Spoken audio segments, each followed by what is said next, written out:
पक्षियों की सुगंध से भरे बड़े जंगल की गहराइयों में अचानक एक मृत्यु का देवता प्रकट होता है। उसका मिशन है जंगल में लगातार घूमते रहना और हर उस आत्मा को खोजना जिसे वो निगल सकता है। बस उसके हाथों से छूने के बाद वो व्यक्ति जल्दी से इस दुनिया से चुपचाप विदा ले लेता है। चाहे वह बेखुदी के घमंडी भेड़िए हों, मृत्यु के देवता के हल्के से छूने पर भी वे हमेशा के लिए सो जाते हैं। चाहे वो हिंसक जानवर हो या सीधे सादे खरगोश, अगर वह उन्हें गले लगा ले तो खरगोश के जीवन को समाप्त करने के बाद मृत्यु के देवता ने गणना की और पाया कि आज के कार्य में अभी एक कमी है। इसलिए उसने आगे बढ़ते हुए अगले दुर्भाग्यशाली व्यक्ति की तलाश शुरू की। जंगल को पार करते हुए उसने एक छोटे हिरण को देखा, इसलिए वह चुपके से उसके पास पहुंचा ताकि आज का काम पूरा कर सके। लेकिन जैसे ही उसने हाथ बढ़ाया, छोटे हिरण ने उसकी उपस्थिति महसूस कर ली। छोटे हिरण ने पलक कर देखा और हाथ बढ़ा रहे मृत्यु के देवता को वहीं थमा दिया। दोनों ने वहीं खड़े खड़े 2 मिनट तक एक दूसरे को देखा, क्योंकि ये पहली बार था जब उसके चोरी छिपे प्रयास को पड़ा गया था। मृत्यु के देवता को समझ नहीं आया कि कैसे स्थिति संभाले। छोटे हिरण ने सोचा कि शायद वो शर्मीले हैं और उन्हें हेलो कहने की हिम्मत नहीं हो रही है, इसलिए वह भी शर्मा कर भाग गया। छोटे हिरण को जाते हुए देख मौत ने अपने हाथों को देखा।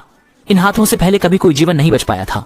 चुनौती महसूस करते हुए वो तुरंत उसके पीछे दौड़ पड़ा, पर हिरण जंगल पार करके सूरज की रोशनी में पहुंच गया और पीछा करते हुए मौत को पेड़ों की छांव में ही रुकना पड़ा, क्योंकि उसकी पहचान सूरज को बर्दाश्त नहीं कर सकती थी। मजबूर मौत ने एक फूल को छू लिया, जिसके कारण फूल तुरंत मुरझा गया। उसने माफी मांगी कि यह जानबूझकर नहीं किया था।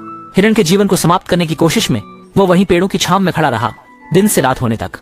चांदनी रात में जब भूख मिटाकर छोटा हिरण अंततः सो गया, मृत्यु ने मौका पाकर उसके करीब जाकर देखा। गहरी नींद में सोए हुए हिरण को देखते हुए मृत्यु का स्वभाव अचानक बदल गया। वह भी हिरण की तरह उसके पीछे लेट गया। उसके पास एक दिन की प्रतीक्षा के कारण अकेलेपन का उसे संगति की खुशी का एहसास हुआ और वह हिरण के जीवन को समाप्त करने को तैयार नहीं था। उसे उलझन हो रही थी बहुत जल्दी। एक रात साथ बिताने के बाद वे दोनों एक दूसरे के साथी बन गए। हर जगह जहां हिरण जाता उसके पीछे मौत की छाया होती है। हिरण की सुरक्षा के लिए मौत जानबूझकर उसे थोड़ी दूरी बनाए रखता।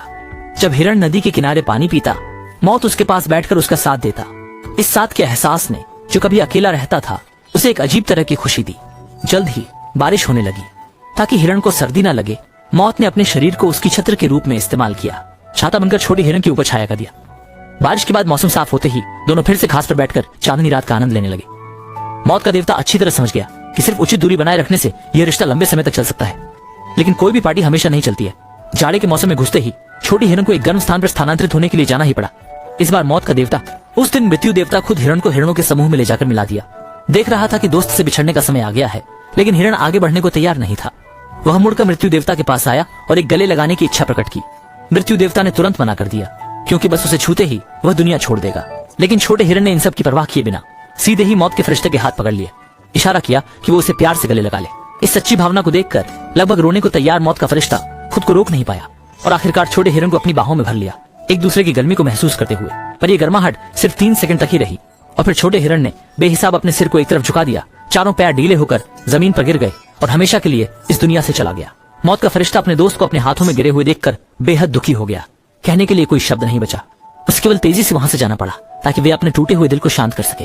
लेकिन छोटी हिरण के लिए, जो शुरुआत से ही अनजान थी, वह अपनी जिंदगी का बलिदान करने के लिए तैयार थी ताकि इस अतिथि के साथ ही गर्मी को महसूस कर सके।